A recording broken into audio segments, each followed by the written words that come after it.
When was the last time I agreed with the internet? I don't know, Connor, but like this is a cancelable offense. Congratulations. You just lost a co-host. Imagine I get canceled and you have to do the show. That was your plot all along. No, Connor, who does a podcast by themselves? Well, I mean, Joe Rogan.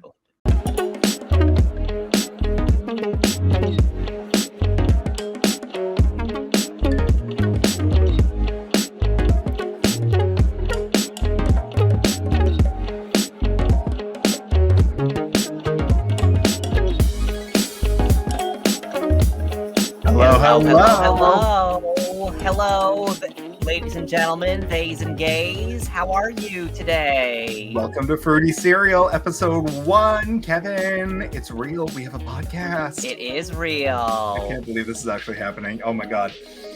Kevin, how are you doing today? I'm doing okay.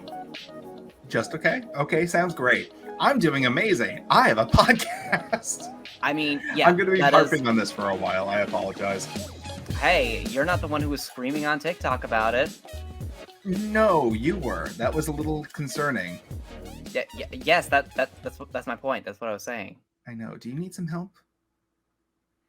Are you okay? Let's talk about that later. I thought that was going to be topic number 1. All right. So, Kevin, we don't really have a format how we're going about the podcast. Are we just going to like do some light chit chat and then dive in, or how would you like to proceed? Yeah, I think we could. Can I do a mug of the day first? I have my gorgeous little Ariel mug. I'm going to probably here's the thing. Okay, wait. Yes. Sorry. If you ever see me without a mug of something nearby on camera, assume I've been kidnapped and I'm using this as a call for help. Please note that. Okay. I need to have something. Noted. Anyway, where do we want to go from here? Kevin, I have a quick question for you. Sure. Are you familiar with Tickle Me Elmo? Yeah. Did you ever have one as a kid? I don't know. I don't think so. Just off the top of your head, can you describe what is a Tickle Me Elmo? It's an Elmo doll that when you tickle it, quote unquote, which really just means you just press like a button on it, it like makes a laughing sound. Okay, now let me pose this question to you. Is Tickle Me Elmo a game? I mean, I don't think so. A lot of people I've been hearing this, they say that Tickle Me Elmo was my favorite game as a kid, and I never understood this. But then it just got me thinking, is Tickle Me Elmo technically a gaming console? I mean, how is it a game, though? Like, how do you win? Like, is the goal... That's my thing. I don't get this. I'm just going off what I've heard other people saying, and it has been driving me nuts. So, I mean, I suppose the goal is to get Elmo to laugh, but, like... If I'm not totally insane, I thought there was a point where, like, he would laugh, and then, like, after a few minutes, he'd be like, that was fun. I'm done now. Oh, maybe. I don't know. I don't think I've ever even had one. I was born in the era of, like, when those things first came out, when Tickle Me Elmo first came out, that was, like, the hot toy of Christmas. That was, like, what's his name from, like, Jingle All the Way, Rocket Man, or like Radio Man, Turbo Man. Sure, I never saw the movie, but like, you've never seen Jingle All the Way? I've never seen it. I just know about this like toy market thing where like people are like fighting in the aisles to get that, and that is what Tickle Me Elmo was. Now they're like, you can find them anywhere. What year was that? What year was Tickle Me Elmo? Yeah, I think that was like 1991. Oh, well, okay, so 91 or 92. All right, well, that was before my time. I was born in 93, so, or not 93. You were a Furby baby. Yes. Well, sort of. No, well, here's the thing. My sister was the one who was big into Furbies. I just collected the miniature Furbies that you got from, the miniature plastic Furbies that you got from McDonald's. I had one of those. It was a keychain, and if you squeezed his hips, his ear would wiggle, and I loved it. I loved it because it didn't come with that incessant babbling that all the Furbies have. Like, that's what they're... Oh, my God, Kevin. I'm sorry. My mind is exploding. Do you remember Furbies were accused of, like, leaking government secrets to, like, China or something like this? I don't know if I've ever heard that, but I believe it, though. It was something along the lines of, like, their babbling is, like, a code language that, when is deciphered, can like relay all sorts of secret information to whoever our enemy was at the time, who freaking knows, China, Russia, whatever. But it was like it was news reports on it. And that just, I love it when adults act stupid. Like when they said PlayStation 2s were like supercomputers that were going to be turned into WMDs. Oh my gosh. We live in like, the world's always been a mess, but it's like a charming mess when looked through the past. True. Anyway, Kevin, I believe you had something you wanted to bring up on the top podcast today, right? Okay, yes. All right. So, let's start with our first segment, which is called Sounds Gay, I'm In. All right. So, this is going to be a an LGBTQ plus news segment where basically I'm just going to talk about fun LGBTQ plus related things that happened in the world and in media and yada yada yada. All right. Good, bad, or indifferent? What? Good, bad, or indifferent? Does it always have to be positive? Because it's very rare we get something positive about LGBTQ well, I have a few topics. positive things. Pretty much everything I have now is positive. Good, so is positive or at the very least neutral. Okay, so, I needed that. I don't need any more bad news this week. Okay, so first things first. The U.S. House of Representatives moves to codify gay marriage in a 267 to 157 vote. And it passed.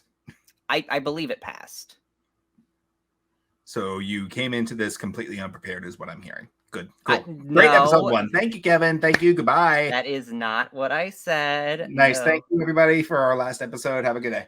Oh my gosh. Okay. All right. So it did pass. I'm sorry. It did pass. Thank you. Okay. So it did pass. All right. So next bit of news is Beyonce is to sample drag legend Moi Renee in her new album. What? What is Beyonce's got another new album coming out? Yes. Yes, her new album, Act 1 Renaissance, her new house-inspired record. Okay. Now, for those of us who don't know anything about gay culture, drag icons, who is this Moira Rose you're talking about? Moi Renee is known for her dance single, Miss Honey. Moi Renee was a staple in the New York drag scene. Although she passed in 1997 and never got to see just how big of a club hit Miss Honey would go on to be, we're excited that Queen Bee is given some shine to a black drag legend who paved the way for everything the art form would become. In addition to Moi, the track list will also reveals collabs of Drake, Pharrell, Skrillex, and a particularly exciting Donna Summer sample. Okay, I'm excited about exactly 2 things on this album so far. Okay. So, Beyonce's album, Act 1 Renaissance, drops next Friday, July 29th. Why do I feel like Beyonce is one of the only artists out there that's constantly dropping content, like to the point where like I can't keep up with it? I don't listen to Beyonce. Like, I will make that clear. I'm a Lady Gaga stan all the way. But like, I feel like every couple of months, it's like more Beyonce stuff. And it's like, where does she find the time? Well, I kind of tuned out of her last album, the one that she did with Jay-Z. The last, when was that? I'm not Was that sure. Lemonade? No, it was after Lemonade. Okay. Oh God, I'm so bad with like keeping up with my like divas. I'm basically revoking my gay card for myself. Okay. Anyway, so next bit of news. Noah Schnapp confirms that his character, Will Byers, on Stranger Things is in fact gay and in love with his friend Mike Wheeler, played by Finn Wolfhard. Question, does he have that authority? That's a good question. I don't know if actors really should have the authority of whether or not their characters, certain headcanons about their characters and stuff. But if you watch this latest season, it's very obvious that Will is in love with Mike. Like, I'm 100% here for it. Like, I love those 2 characters. I love them together. But this is giving me the same vibes as, like, I think, okay, a couple years ago when the movie Frozen 2 was coming out, Kristen Bell was on, I think it was Jimmy Kimmel, if I'm not mistaken, or Jimmy Fallon, one of the Jimmys. She's on there and he's like, this movie was great. I loved it. Now, when are we getting Frozen 3? And she, like, completely ironic. She's just like, I want to say, I would like to officially announce with zero authority Frozen 3. And I was just like, do you have that authority?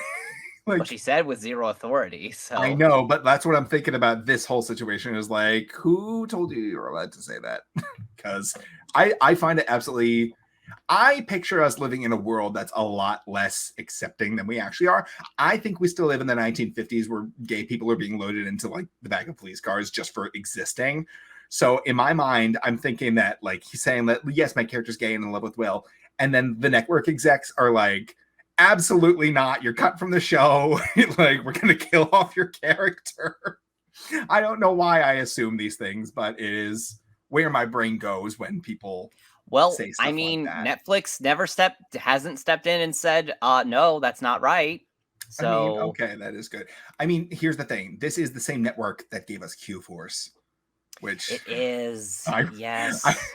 Here's the thing. No matter on what side you stand, whether you love the show or hate that show, it gives the same vibe as like a gay man saying the F slur. It's like, you're allowed to say it, but is it still okay? That show is a big old mess. I loved it. I guess so, because you're like, a lot of people were like criticizing that show for being like pandering and stuff, but it's like, but you know, it was created by queer people for queer people. So it's like, you know, it's not like, this isn't just like a studio coming in to be like, oh, let's see what we can do to lure in the gays. It's like, no. This was a passion project that was made by gay people. Absolutely. Let's just make fun of the gays completely unprovoked and hope we don't get absolutely destroyed. Oh my God. I absolutely I want that show to get season 2. I know it's never going to, though. By the way, I just saw it, that our producer, Nick, just notified me that Tickle Me Elmo was actually 1996. That notification is actually several minutes old. You are late to the party, and I decided to let it go unnoticed. But thank you for letting them know that Nick is modifying, or what's the word? Moderating. Okay, so hi, audience. Say hi to Pod Daddy. That's my nickname for him. It's disgusting. I hate it. I'm going to keep doing it. Anyway, do we have any more news, Kevin? Yes, my last bit of news. This actually is just one that's important to me personally. Mm-hmm. So the final season of Jurassic World Camp Cretaceous has revealed that 2 of the female leads in the show are in fact in a queer relationship. And that is essential information for when you are trying to outrun a T-Rex. If you are gay, he cannot catch up to you. She, Connor. She. It. I don't care. She's dead, Kevin. No, she's not. Not anymore. Here's the thing. If the audience didn't already know that you had like this weird dinosaur fetish, they're going to get real sick of it by the end of the show. Oh my God. Fetish, Connor. God, I don't want to have sex with dinosaurs. I just want to learn everything about them and tell everybody whoever comes near me more stuff about them. I'm nauseating. I mean, that's true. Oh my God. It's just that. Oh my gosh. Anyway, congratulations to the lesbians. Yeah, and honestly, it was like when I was watching this season, it was like the characters were like giving each other's looks, and I was like, that's not a platonic look, because like these 2 characters were in a very close friendship throughout the show, and like they've been giving each other looks, and I'm like, that's not platonic, but they wouldn't, would they? But then they did, and it was like, wow. Context. Is this an animated show? Yes, it is animated. Okay, because I was like trying to interpret like how does one exchange a not platonic look via animation? Well, yeah, exactly. That's another reason why, you know, it was, you know, kind of, it was very foreshadowing, because like it's animated. So like every look that a character makes is deliberate. Yes. It's not just an actor's decision. That's a lot of things about like why I love animation, is because every single thing that you see is a choice. It's there for a specific reason, even if it's not like apparent at first, but it's there because somebody made that choice, and I love that. Yeah. So congratulations to the Jurassic lesbians. Yay. Their names are Yaz and Sammy, the characters' names. I didn't ask for that, but okay. Well, in case any of the audience wants to know. Oh my God. I'm sure that there's got to be like a cross section of our audience and Camp Cretaceous watchers. I'm sure they're out there. It's a perfect circle. You know what? You never know, Connor. No, you don't. Anyway, thank you for all of your amazing news for this week. I feel a little bit happier knowing that there are lesbians in Jurassic Park. Yep. Teenage lesbians, too. Ooh, okay, sorry. I don't like teenagers. Sorry, they scare me. Okay. Teenagers scared the shit out of me. Sorry. Okay, Gerard. Who's Gerard? Gerard Way from My Chemical Romance. And that applies how? He's the one who... That's a My Chemical Romance song. What is? Teenagers. You were referencing that song, right? Teenagers scared the living shit out of me. No! I didn't know that was a song. You didn't know that was a song? Wait, what? Connor, are you fucking with me? No, Kevin, teenagers legitimately scare me. So that was why I said that. Okay, but you said teenagers scared the living shit out of me. You did say that word for word, right? Maybe. I don't remember. Okay. Stop cross-examining me, okay? I'm sorry if I violated some copyright law. I didn't know you represented Gerard in court. No, it's not copyright. It's just I just thought you were making a reference. So. I was not. I promise you. I have my own thoughts. Well, I am capable. Well, next time you should just take credit for it. You should just be like, yeah, I was making a reference. Good. And that is catch. how we air our final episode. Being like, this entire podcast is now property of My Chemical Romance. Hey, I'm not complaining. That? Holy shit. Sorry, we just both grabbed our cups at the same time. I was like, wow. We did. Wow. Anyway, I don't want dead air, so I guess I'll talk and not take a sip of my juice. Yes, I am done with my segment, so you can go on with your segment now. Oh my gosh, Kevin, I just cracked my knuckles on the mic. I'm very sorry to anybody I may have offended with that. So here's the thing. We're going to pop into my segment called Hyperfixation of the Week. Ladies and gentlemen, theys and gays, I need to ask you, are you familiar with the world of Broadway and musical theater, Kevin? Somewhat. You did. Perhaps you should. Yes, I am somewhat. I am somewhat familiar with the world of Broadway and musical theater. It's fun watching you childbirth a sentence, but can you please speak a little faster? Yes, I am somewhat familiar with the world of Broadway and musical theater. And I have a feeling that I know where you're going with this, but perhaps you should elaborate anyway. I was going to, but then you started talking. So here we go. Kevin, my hyperfixation for the week, currently running on Broadway. There is a musical. It is a revival of a classic musical. It is called Funny Girl. The story of Funny Girl tells the story of Fanny Brice, who was one of the famous Ziegfeld Follies, very iconic performer. This show has not been on Broadway since its original run with Barbra Streisand, which was iconic performance. She made the movie. Everybody knows Funny Girl. And then it recently came to light that the show would be receiving a Broadway revival starring a very popular actress at the moment, name of Beanie Feldstein. Mm-hmm. Beanie Feldstein Love her. Book smart. Love her. Book smart. Lady Bird. Exactly. Kevin's done his homework. Impeachment. Okay, I guess we'll just do her entire history. Kevin, those continue. Are the only 3 things I know that she's in. Okay, then here we go. Currently starring in the role on Broadway. A couple of weeks ago, it was made an announcement via social media that Beanie Feldstein would be leaving the show and they would be replacing her with another actress. The actress in question to replace her is one that many people are aware of. Many people enjoyed watching on a certain program called Glee. Oh, I know that show. She is no stranger to the Broadway stage, starring in the original cast of Spring Awakening. Ladies and gentlemen, I'm talking about Miss Lea Michele. Ah! Kevin, please don't scream into the mic. Sorry. That wasn't a jump scare, I promise you. Lea Michele, for those of you who don't know, I don't want to say very famous, but she's popular. We'll put her in the box that she belongs in. Lea Michele has risen to fame prominently on the TV show Glee, produced by Ryan Murphy, where she played a character who is very self-absorbed, dreams about being a big star, will step on anybody to get in her way. And but surely Miss Lea is nothing like that in real life, is she? According to multiple, and I do mean multiple sources, Miss Lea is quite a handful off camera, Kevin. Not even talking about her personality here. Ms. Lea has been confirmed to be taking the role of Fanny Brice on Broadway, replacing Beanie Feldstein, who has ended her run almost a month early. After the announcement was made that she would be taking over for Beanie Feldstein went on social media and said, hey, I've decided to terminate my contract early. The show has decided to go in a new direction that I do not gel with, and I am going to be leaving the show on such and such date. Now, this was the day that Lea was announced to have been taking over for Beanie Feldstein.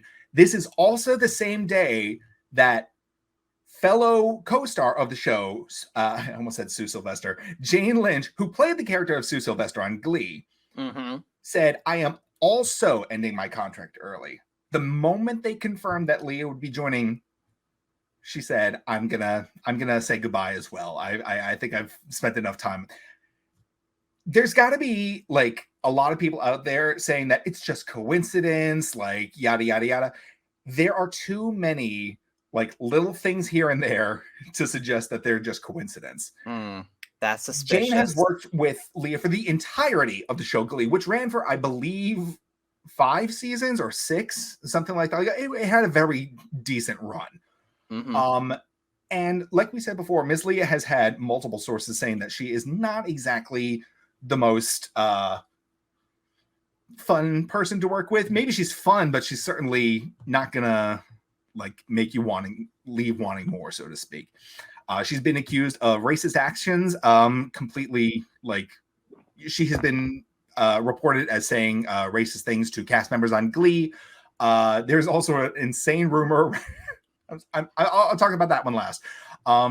She's just not a fun person to work with.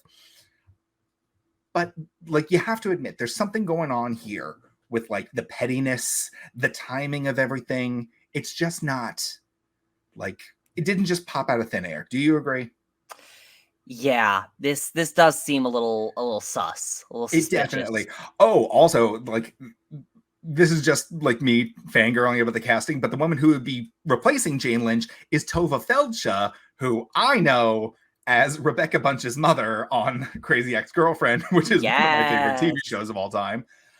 So I'd probably see the show just for her, but just knowing, like, if you could see the like response to like Lea's casting, if you go on TikTok or pretty much any social media where like the Broadway community gathers, there is a violent mix of people. I have seen videos of people saying, I'm going to show up on opening night dressed in a tracksuit and walk out mid like opening number. Like, that was something the character of Sue did on Glee. And people are just like planning to disrespect her on opening night. There are people saying, I'm going to be waiting at the stage door with like a large slushie from 7-Eleven, which was another plot point on Glee for some reason. Yeah, what was with that on Glee? Like, it was assault but friendly. It was a way for them to depict bullying and assault while also being quote unquote harmless. They would just douse the unpopular I feel like kids. that was just a thing that like Ryan Murphy went through in his youth, but like no one else did, but he just thought it was universal. I legitimately don't think this has ever happened to anybody on the face of the planet. Ryan Murphy just made up a new bullying tactic and said trademark it. I guess. I mean, you know what? That does sound a little bit more likely. That is an entirely separate podcast, Kevin. I mean, they have entire podcasts talking about just the show Glee, and I can't dive down that rabbit hole right now. Right. But that being said, on top of all the Lea Michele, top of all the Jane Lynch, Beanie Feldstein drama, you actually turned me on to this. Apparently, the initial casting of Beanie Feldstein had some like drama to it. Apparently, Beanie Feldstein's parents are the producers of this. Now, here's the thing. I will say I cannot find any confirmed sources saying that this is true. So this is speculation, but this is a widely accepted fact that Beanie Feldstein's parents are producing the show, and therefore her casting is the result of direct nepotism. Now, here's the thing. I have very few opinions about Beanie Feldstein's performance. I believe she earned the role. I believe we love a plus size actress. We love to see that representation on Broadway because it is very rare that you get. Broadway is very much the land of the shiny, happy, thin people. So to see plus size actors is always a treat. Yeah. And then to hear that, oh, she just got the role because her parents are producing. It's like, you are really diminishing the work, the hard work of a plus size actress, a plus size Jewish actress, I might add. So she's been facing a lot of like lashback just from day one because of her size, because of her faith, because of all these things. And then for her to get more or less bullied out of the show because they're like, oh, we're excited for like who we're going to replace you with. Wait a minute, but isn't like the character of Fanny Bryce, like isn't like the whole, like isn't like Funny Girl like a whole, like isn't that like a very Jewish show? I would believe so. I don't know about Fanny Bryce herself, but like she has, the character of Fanny Bryce within the context of Funny Girl has become synonymous with Barbra Streisand, a very iconic Jewish performer. Okay. I don't really know the show that well. I will admit that, but that doesn't matter. People will be atrocious to Jewish people regardless of the circumstance. You could show up to a Passover Seder and people will still be like, what's with all the Jew stuff? It's disgusting. It's really nasty. Anyway, we're not going to go into that sort of stuff. I'm going to bring my friend Brielle, who's a lot more experienced in that stuff. So she'll be here one day. Yes. That being said, I just feel it's really unfair that Beanie's being just bullied out of a show. Her face is on the marquee. She's on the playbill. She's put a lot of work into this role. And now the producers, or like whoever it is, the casting agents are like, we're so excited for who's going to replace you. It's a little like, it's a low blow. Yeah. I think anybody would agree to that. So that's where my brain has been floating around for at least the past week, because I needed to talk to somebody about this. And this seemed like the appropriate place to do so. Yeah, I do feel bad for her. But like, but on the other hand, nepotism is like a thing that is prevalent in pretty much all corners of the entertainment industry. I mean, after all, like nepotism is kind of the reason why Ben Platt, played Evan Hansen in the Dear Evan Hansen movie. Evan, he who played Dear gave it his all. Oh my god. Oh, and apparently, her and Beanie Feldstein, Ben Platt, and one of the actors from Glee, is going to be in some other musical movie. I don't remember what it was. It's like to be coming out. Yeah. What movie was it? I remember hearing there was like some. Now I'm gonna have to Google this. Hold on. Beanie Feldstein, Ben Platt also. Yeah, Beanie. Oh, you're Googling it? Okay. Yeah. I did not hear about this, because I'm always excited for like a new movie based on a musical, although I'm very reserved about Merrily We Roll Along. Oh, that's right. Oh, okay. No. Kevin, do you know when the movie premieres? No. I believe it's 2027. 2027? Yes, because the plot of Merrily We Roll Along takes the span over like several years. So they're filming this as the actors are aging into the age that their characters will be. So this movie is going to be like being filmed like over the next couple of years. I already said that. But yeah, so I did hear about this. Somebody already bought a ticket. I don't know if you saw that. Somebody actually was able to buy a physical ticket for Merrily We Roll Along when its premiere date happens, which is like either 2027 or like 2032. Something like that. And he's like, I'm first in line. I was like, how did you even get that? I can't get a ticket for like the next Marvel movie to come out like yet. What the hell? Damn. Oh, damn. I did not know Beanie Feldstein and Ben Platt were in that. And do you know who the other actor? Yes. The other actor is Blake Jenner. Don't know who that is, but they sound. Well, apparently he was on Glee. I don't know. That's what I heard. Blake Jenner. I stopped watching Glee after season 2 or 3, I believe. I remember the very last scene I remember from watching Glee. It was the character of Quinn. She's like in her car and she's texting while driving, like all teenagers do. Oh yeah. And the flash shot is her getting hit by like a Mack truck, and then the screen just cuts to black. And I remember turning my television off and saying, "I think that's it for me." I remember thinking, like, I think I'm fine, not knowing what happens after this. We're good. And then I never went back to the show, but I have seen some unhinged stuff. Yeah, just like going back to like episodes in the later show of Glee and like just seeing like just what kind of crazy shit they pulled. It was, yeah, it was that. Right. Okay. Well, can we pull? Kevin, please feel free to read my secret chats out in public. I was not reading your secret chats, Connor. You were reading them out loud for everybody to hear. I thought we were getting. Anyway, Kevin, what else would you like to talk about today? I have a whole list of stuff if you would like me to pull from my stash. I'm sure. Go ahead. All right. So we already talked about the Tickle Me Elmo, which I still maintain is a gaming console. I don't care what you say.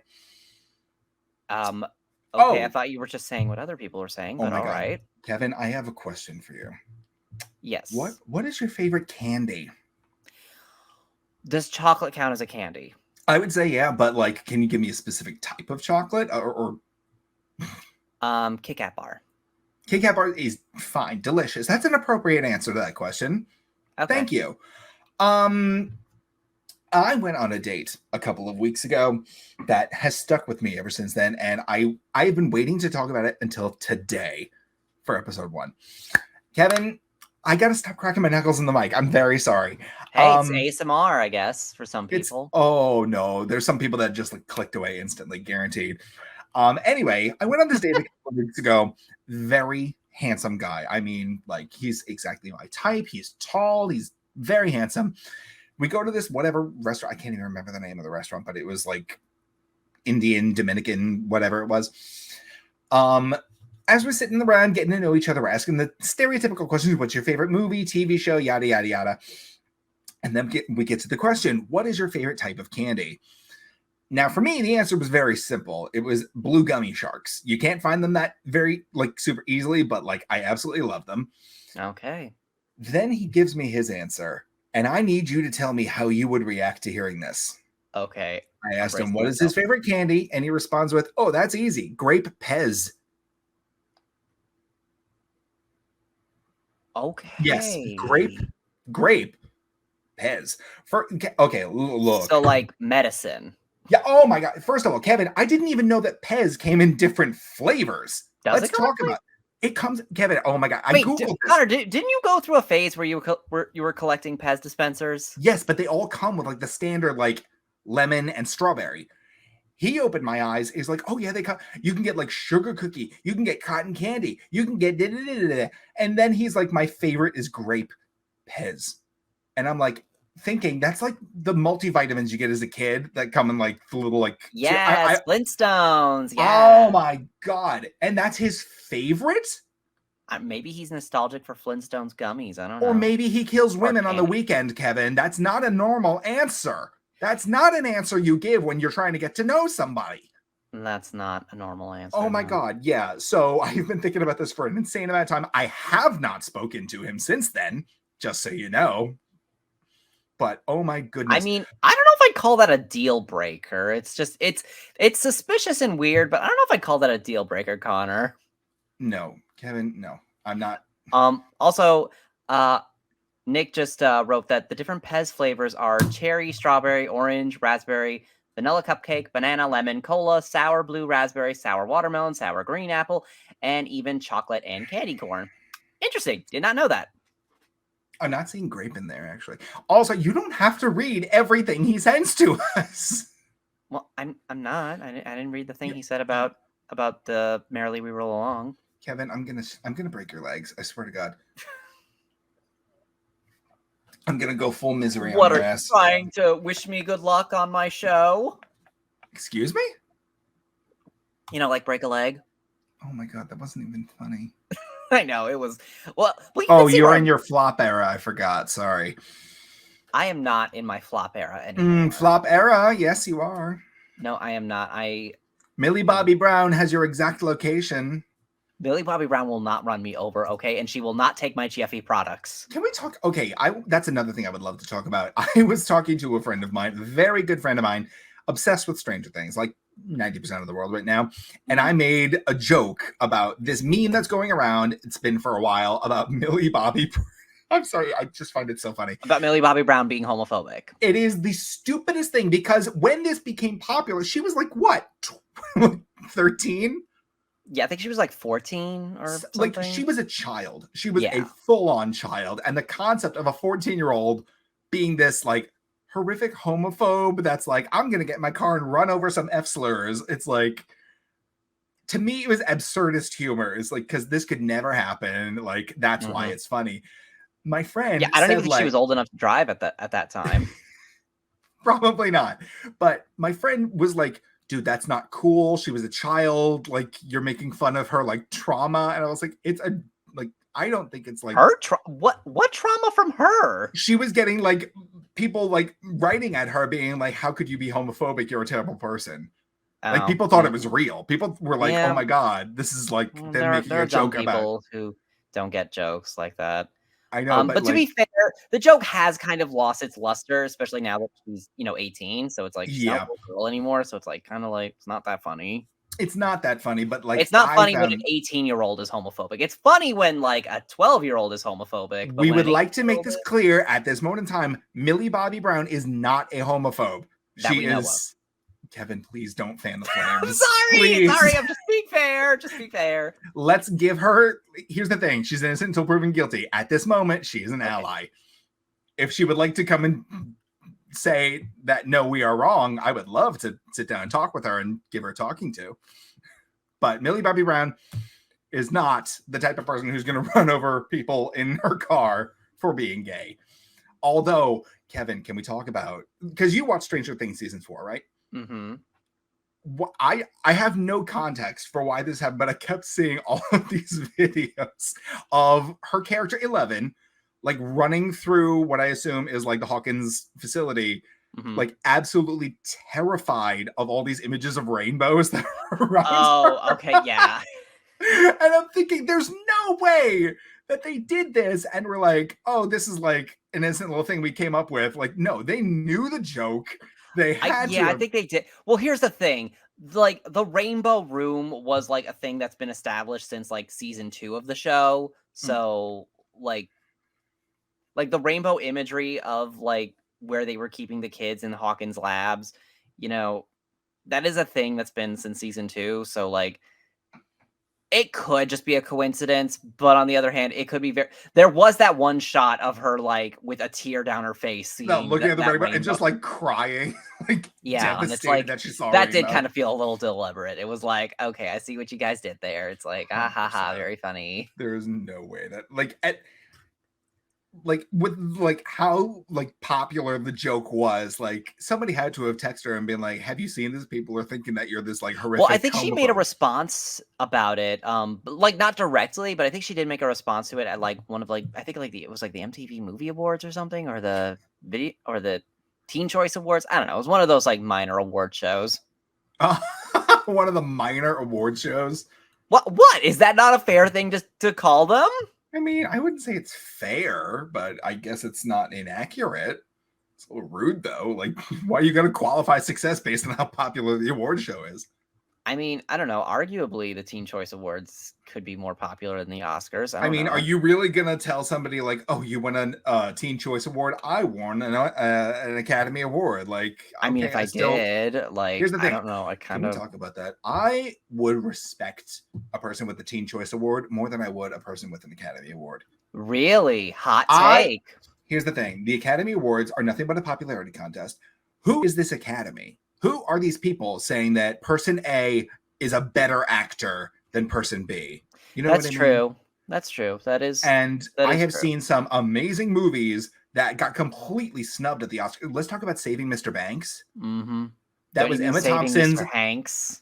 Oh my God. That was Emma Thompson's finest role of all time and not a single nomination. Not even for costumes.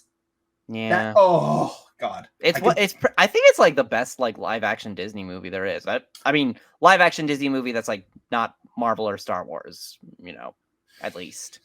I'm still mad, but that's like, I don't respect the Academy anymore. It's just popularity. I mean, I haven't respected the Academy since they snubbed the Lego movie. Kevin. Okay, you want to know, all art is valid. Most of it's trash, and you have selected trash. So the Lego movie is not trash, Connor. I fell asleep watching it.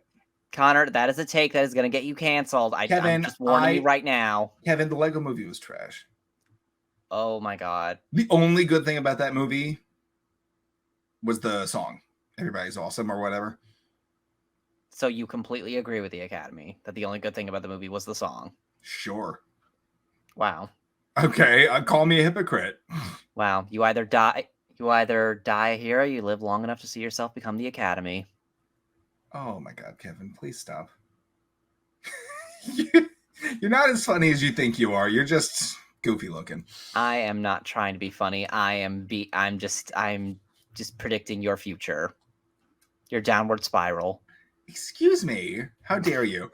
How did we get here? What were we talking about initially? I was talking about candy flavors. Yeah, you were talking about your date and how. Oh my god. Yeah, and then you like mentioned how I'm in my flop era, and like I mean, then it's kind of Millie hard to Bobby go Brown without running you mentioning over that. with your car. Yes. Oh my god. Now I want to. Now I'm wondering how that guy's doing. He never. Here's the thing. He never texted me back, so he also thought it wasn't a match. Which, thank God. Like I don't think I'd have the emotional wherewithal to like. Well, what did you say at the moment? What did you say then when he? I told him I didn't know. I told him I did not know Pez came in that flavor, and he starts launching into this tirade of like, yeah, it comes in like all these amazing flavors. Like he's being paid by Pez to talk about. Maybe he was. You don't know that. He could have been sponsored by Pez. My date comes with sponsors now, Kevin. Connor, everything comes with sponsors these days. It's in this that economy. Brings us to our sponsor. Could you imagine? Could you imagine? Squarespace. Hello Fresh. Oh my god, not sponsored. We are not sponsored at the moment. Oh man, that would have been a wicked segue. Oh my god. Oh my goodness. Anyway, but yeah, no, I God, yeah, it was very weird because he's just like talking. Kevin, whose favorite? His favorite candy. That's. I thought you were gonna say like those gummy peanuts. Oh my god, that was another thing. I meant to make a TikTok about this, but I just I didn't have the energy. I bought a bag of those. Things. Kevin, a whole bag? A whole bag. They were 99 cents at CVS. It's not. Yeah, there's a reason for that. Oh my god, Kevin, do you know what the flavor of those peanut candies is? Not peanut butter. Sorry, I burped. Yeah, that was. Oh my god, my best friend's exorcism right there. Kevin, they are banana flavored. What? Yeah. Those circus peanuts. I could not begin to tell you why somebody looked at a peanut shaped like a peanut, colored like a peanut, and they're like, yes, banana. I bought a bag of them. Here's the thing: nostalgia and rose-tinted glasses are a powerful drug. Okay, I don't think I ever liked those things. My father told me he loved them. Like we literally were at the freaking Big Apple Circus when I was like, I don't know, 3 or whatever, and he's like, these are my favorite candy. And I tried one, and I was like, wow, you have no taste at age 3. And then I bought one the other day, and I was like, let me see if they're really that bad. Kevin, damn. Not only is the flavor like banana Laffy Taffy, which is the worst Laffy Taffy. The texture is like it. Oh my god, I can't even begin to describe it. It's like rubber cement that has solidified and become like powdery. So it's still like uniform, but like when you bite into it, it like crumbles. And it's, oh my god, I am violently ill thinking about it right now. Oh my god. Long story short, this is me hating on fucking candy from like the 1920s. So don't buy those things. So yeah, so what if your date said that was his favorite candy? I would at least have something to respond with. I was just left there slack-jawed thinking whose favorite candy is Pez. Ugh. Yeah. Well, we love them dispensers though. Everybody loves them. Here's the thing. Let me ask you this. Is Pez a candy company or a toy company? That's a good question. Because their entire MO is the dispenser, right? Yeah. That's their entire thing, is like we make like licensed ones, they're collectibles, they're like inexpensive. We know people are just going for the dispensers. The candy's an afterthought, which is another reason why it should not be anyone's favorite. I'm very passionate about this topic, Kevin. As you should be. As we all should be. When was the last time you had passion about a topic like this? The Jurassic lesbians? Well, I don't know if I'm that passionate about them. Not as passionate as you are about Pez. I don't know. I haven't felt anything in a long time. Whoa, Kevin. I'm sorry. I'm sorry. I'm kidding. Everything's fine. I'm great. That brings us to our sponsor, BetterHelp. I'm just going to be making up fake sponsorships for the podcast now. Oh my God. On the day we get our first legit one, nobody's going to know if it's real or not. Yeah, everyone's going to be like, oh, they're just messing with us. It's just a gag. This company doesn't exist. Oh my gosh. But anyway, yes, Grape Pez is not a legitimate favorite. If it is your favorite, sound off in the comments, please. Are there comments on a podcast? Do we have comments? Write us letters on Twitter or whatever. Well, I don't know. Well, we'll have comments on YouTube. Sure. Either way, come for my wig, please. I dare you. Yes, cancel Connor for calling the Lego movie trash. No, Kevin. It's trash. No, it is not, Connor. It's not good. Connor. It's not good. It's not Connor. It's not the good. Internet is not going to be on your side on this one. When was the last time I agreed with the internet? I don't know, Connor, but like this is a cancelable offense. Congratulations. You just lost a co-host. Imagine I get canceled and you have to do the show. That was your plot all along. No, Connor, who does a podcast by themselves? Well, I mean, Joe Rogan. Okay, yeah, exactly. So, like, no. Anyway, all right. So, what else happened to you this week, Connor? What else? Do you know something I don't? What do you mean? What else happened to me? Oh, I don't know. Okay, I don't know. So I don't know. Nothing else happened except I saw Nope. You did see? Oh, that was another thing. Okay, first of all, tell me your opinions. What did you like? What did you dislike? Well, at first, I didn't really care too much for it. At first, I thought like, oh, this is like Jordan Peele's weakest work. Like, you know, it's just a straightforward story. There's like no like real deep meaning. But then the more I thought about it, the more I was like, oh yeah, I guess there kind of is like meaning to it. Like, for example, there's this subplot in the movie involving a chimp. And at first I thought like, you know, oh, well, this is really entertaining, but like, what does this have to do with the main plot?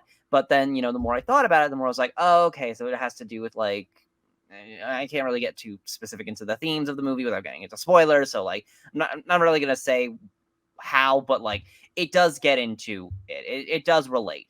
But there are still a lot of things here and there that like don't really make a lot of sense. A lot of things where it's like, well, wait, how does that character know about this? Or like, wait, when was that a thing? Or like, why does this character decide to do? I don't know. It's just a lot of the characters were like doing like weird things that I didn't really understand. But it was still a pretty good movie. It was still a really good movie, really enjoyable. You know, had a lot of work into it, a lot of, you know, great shots, great acting, all, you know, the things that you expect from Jordan Peele, you know. And but this movie is also pretty scary. Like this is probably his scariest movie. Really? Yeah. Okay. But not for the reasons you might think, though. Okay. Big picture, though. Would you buy this movie on Blu-ray? Yeah, I would. Yes. Okay. Full price or on a discount? Well, let's try to do discount. I'd probably try discount, but I would. Well, here's the thing. I still haven't bought Us on Blu-ray yet. I have Get Out. I have Get Out, but I don't have Us. Okay, fair enough. But as long as you had a good time, that was something I meant to bring up earlier. In terms of the movie Nope, I think this is one of the like Jordan Peele movies that I have seen with like the most minimal. Wait, did you see it? No, I have not seen. Oh, okay. The only advertisement I've seen for this movie was before I saw Multiverse of Madness. And I have not seen a commercial. I have not seen a YouTube ad. I forgot this movie existed up until like 2 days ago when my father was on this like bizarre rant about it. Oh, well, I saw a bunch. I've seen a bunch of stuff on it, so I don't know. Maybe I didn't know if it was just me. I was thinking like, is this intentionally not getting advertised? Is it just like the algorithm saying he's not going to like this movie? I didn't know. Well, here's the thing. I feel like the movie would have been a little better if there was a little more mystery around what it was about. Because, like, I remember when the first trailer came out, it was, like, really enticing because it was like, what the hell is this about? But then the second trailer came along and it was like, oh, it's about aliens. And it's like, yeah. Oh. It's like, oh, okay, well, kind of was hoping to be surprised by that, but all right. Now let's talk about this. Did it handle the topic of aliens in a unique way, or is it like, yeah, oh, I've seen this before? Yeah, it was pretty unique. Like, yeah, it was pretty unique in that, like, again, I can't really describe it without getting into spoilers. So like, we don't have the stereotypical little gray man with like the big eyes that's on like all like no, the merchant you don't. like. I mean, okay, it's kind of technically a spoiler for me to say no because. Oh, okay. I probably shouldn't have. Because there is a fake out at one point involving them, so it's like. Okay. Because I love seeing I guess that it's a minor like, spoiler. It's a minor spoiler. There is a fake out involving like little gray men. So I do love like movies when we're talking about aliens specifically. I love seeing a new interpretation of an alien, like when. Oh well, this is definitely a new interpretation of an alien. I'll tell you that right. That. I'll tell you that much. Okay, because I'm a little like here's the thing: as movies do like more creative stuff, like how to represent aliens and extraterrestrials, they become like the standard. Like you see parodies of like Mars Attacks, E.T., Signs, like in like popular movies and stuff right now. But when they first came out, they were like really, really like what's the word? Not unique. Not unique, but they were like I can't think of it. Groundbreaking? Sure, let's go with that. But now they've become like, like like almost tired, I guess. Like if you see somebody like doing something that's too similar to like if you saw an alien that was like just a taller version of ET, you'd be like, oh, like it's been done before. It's not very creative. And yet there is theoretically infinite ways to do extraterrestrials. Like it doesn't have to be humanoid. And I love seeing movies that do new stuff. I mean, well, then in that case, you probably will enjoy Nope. Okay, I will have to see it at some point. Mm-hmm. Now, let's talk about like I don't do jump scares well. Would I be able to see this movie? There's like no jump scares in this movie, but there is scary imagery. There are some scary things in it. There are some scary blood and gore. What? Blood and gore? Not gore, but there is blood. Okay. There is actually there is a little bit of gore. A little bit. Not a lot. It's not like it's not like Halloween Kills. That's another one I'd like to talk to you about, Kevin. Halloween Ends just dropped their trailer. Yeah, already. It's like, geez, aren't you guys gonna like at least wait like another year for this one to come out? Like the last one came out just last year. Like, I mean, it was 2 years between Halloween 2018 and Halloween Kills, right? 2018, 2020. No, 3 years. 3 years. 3 years. Okay. So for this one to come literally the year after the last one, I am like I'm going to be honest. I feel a little like nervous for this movie. Like I'm afraid it's going to suck because the last movie kind of the last one was not that great. That is like all of my friends who love horror movies. They all agree Halloween Kills was not the best one in the series. It was not it. No, it wasn't it. It was Halloween Kills.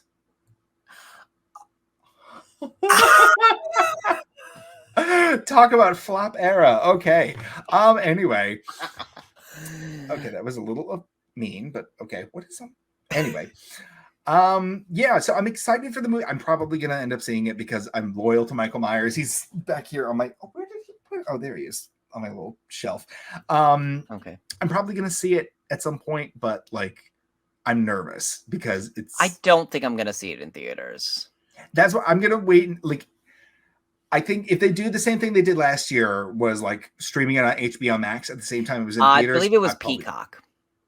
It was not. It was HBO Max. What? While it was in theaters? Yes. No, that was Peacock. Kevin, don't start with me on this. I'm your semantics. I swear to God. I'm pretty positive it was Peacock. Okay, fine. Kevin's right. Let's move on. If they do something similar like that, similar to that, I'd probably see it. Because the last horror movie I saw in theaters was the 2013 remake of Carrie. Really? And that was the last horror movie you saw in theaters? I don't like seeing horror movies in theaters because I'm very sensitive to horror imagery. I like to sit in my room, like have control over like things like volume and like picture placement, and you can't really do that in a theater.